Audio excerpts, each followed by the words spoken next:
اپنی جگہ پر پہنچ گئے ہیں۔ میری آواز چونکہ خراب ہے،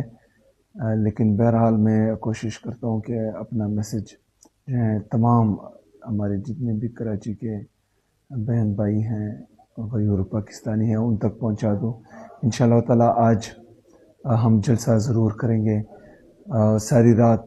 12 بجے سے لے کر ابھی 7:15 بجے تک 7.5 گھنٹے ہم نے حیدرآباد سے کراچی آنے تک گزارے ہیں، اور راستے میں انہوں نے جو ہے جگہ جگہ رکاوٹیں رکھی تھی، اور ہم مجبوراً ایسے راستوں سے آنا پڑا جہاں پر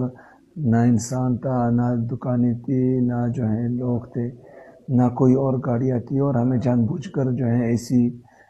سنسان سڑکوں پر دھکیلا گیا تھا، اور یہ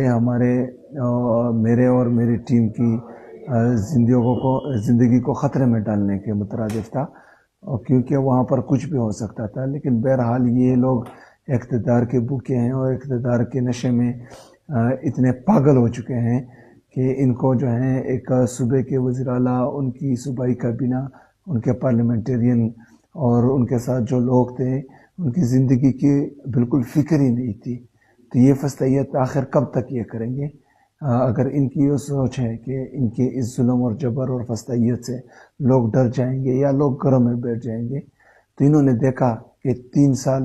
سال بعد بھی لوگ ابھی بھی عمران خان زندہ باد کا نعرہ لگا رہے ہیں، کراچی میں، حیدرآباد میں، کراچی کے مختلف اضلاع میں، بلکہ پورے سندھ میں،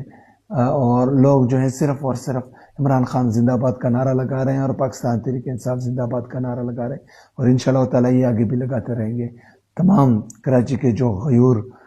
شہری ہیں، انہوں نے آج ہر صورت نکلنا ہے۔ انشاءاللہ تعالی ہم نے